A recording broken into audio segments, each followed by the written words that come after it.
I am the plague of the battlefield, the painter of rose. I spread sickness with slime and laugh as it grows. No walls can silence me, no blockers can hold me. I baptize enemies in green and I leave them broken and moldy.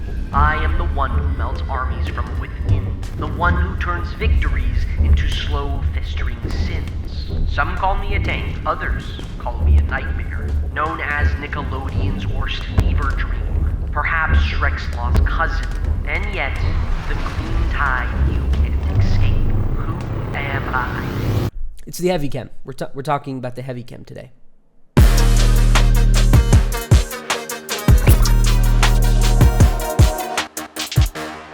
So when it comes down to the heavy chem tank, this unit is going to be unlockable at level 45. It also is going to require some buildings before you can actually begin even building it. That is going to be the vehicle factory at level 10, the armored shop, and the weapons chemical lab. After all of that, then you can actually spend your hard-earned 70 whole whopping nanopods to actually obtain this unit. When it comes to HP and armor for this thing, it's a pretty decently strong unit. At max rank, it sits around 450 HP and offers 270 armor. Now, the thing is, the price tag for this unit being 70 whole nanopods, you also do have to introduce that the super tank is also costing you 70 whole nanopods. So before we get deeper into this video, I would love to make sure you guys understand, judge this by your own military comp. If you have a lot of meat shields already, then maybe actually getting the heavy chem tank might be very beneficial to you. But if you don't have a lot of meat shield units, then maybe instead of getting the heavy chem tank,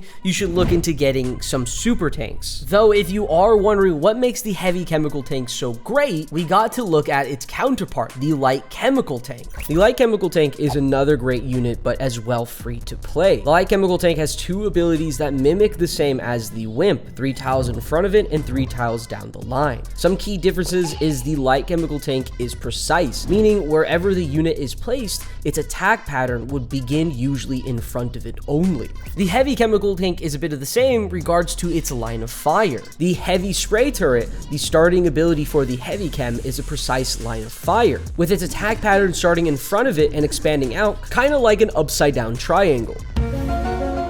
When it comes to the stats, its first attack at rank 6 is dealing 84 to 126 damage initially, and then with 105 to 35 with its dot poison effect, and then 81 offense and offering 0 crit chance. We also cannot forget that this attack is also dealing 50% of armor piercing and adding on a suppress mod of 1.25. Now, an issue with the light chemical tank is when there is a blocking unit in front of it, and basically makes half of its abilities pretty fucking useless. This also happens for the heavy chemical tank as well, but that is where the second ability comes into play, and generally why a lot of players really enjoy having this unit in their military lineup. Its second attack, the Canister launcher, removes the precise line of fire and actually is an indirect attack. Canister launcher attack pattern is basically 2 plus signs with an overlap in the middle. Instead of a blocking unit ruining the overall pattern, this attack solves the issue with the light chemical tank. This attack will cost you first 10 whole nanopods, then dealing 72 to 108 damage initially, and then 90 to 22 with its dot poison effect, offering 71 offense and giving again 0 crit chance. But it also gives 50% of armor piercing. Now, if this unit is to die on you, that sucks. But in a normal repair bay, you're going to be looking at 1 hour and 48 minutes in repair time, 8,500 gold, and 2 whole vials to repair. Then for the advanced repair bay, you're looking at 1 hour and 21 minutes in repair time, 5,100 gold, and still 2 whole vials to repair. Now, I know I've thrown a ton of numbers at you, but we're almost done. Stay with me here. If you're looking to rank this unit from R1 to rank 6, you'll be looking to spend a total of 2,522,092 gold, 54,181 steel, 45 gears, 8 widgets, and spending about 4 days and 16 hours of total promotion time. And the total SP for this unit is 603,665, taking roughly about 17 to 18 hours of grinding at Bigfoot's. Here's the thing. It's strong, it's fun to use, it's got some neat abilities, but God, is ranking this unit actual hell. The attack animations take so goddamn long. And then I gotta wait for these stupid godforsaken animations to pop up every single Hey, we'll be right back with these messages.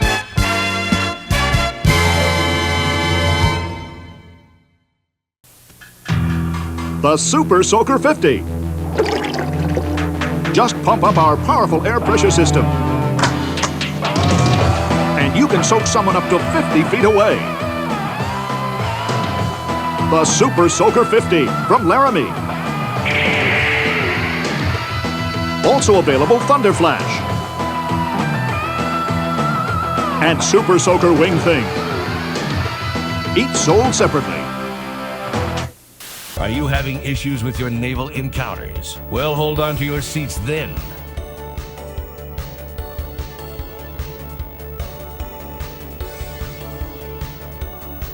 Are you holding? Good. Try out the brand new Kraken Tentacle. The Kraken Tentacle is the bang for your buck when it comes to putting out damage in your naval encounters. If you order your Kraken Tentacle today, you'll also get 500 gunboats for free. Why? I don't know. Are you still losing units out on the waters? Tons of resources down the drain, and you still can't take out those pesky Shadow Navy force? Well, now the answer is here. The Kraken Tentacle. Your parents will love it. Your friends will love it. Even your girlfriend will love it. Introducing the Kraken Tentacle. Oh wow, would you look at that? You stuck around. Enjoy the rest of the video now, and don't forget to subscribe. When it comes to positioning this unit, I find putting the heavy chem tank in the second row more so than the front row. Yes, the heavy chem has great HP and armor, but I personally feel like it's ultimately better reaching more units in the second row with both the first and second attack it does have. Of course, this does change if there's multiple blocking units on the field. Units I do find myself pairing with the heavy chem is more so widespread damaging units like the UMG turrets, the TF2 heavies, TF2 demomans, lightning tanks. You kind of get the idea. I don't see the heavy chem as a killing unit, but more so just to spread wide damage across the entire battlefield, allowing other units to finish the job. Granted, you could switch that around, let your other units finish the job and whatever, but that, again, it's up to you. It's your call. The general damage output from the first attack isn't crazy compared to other units, honestly, but that chem damage does still sneak up sometimes. Plus, if you're letting other units reset their cooldowns, the second attack on the heavy chem does come in handy as a hard focus attack on certain tiles. And since the light chem tank is technically the counterpart to the heavier tank, when it comes to comparing the two units, the heavy chemical tank does actually do more damage. What? Oh, it doesn't? It's the same. Oh. Well, since the heavy chemical tank is bigger than the light chemical tank, the heavy chem does actually offer blocking that the light chem... Oh, that one's also blocking. That one's also blocking too. The heavy chemical tank's difference here is it just has a wider splash potential, more armor, and a rank 2 ability that does help fix the issue of blocking units unlike the light chemical tank. But out of pure cost of 70 whole nanopods, comparing it to units like the super tank where you could get more HP potential or save some nanopods and instead get another M10 where you're going to be the absolute god of naval, there are times to where I do feel like the heavy chem tank is kind of a gimmick. I'm not gonna lie.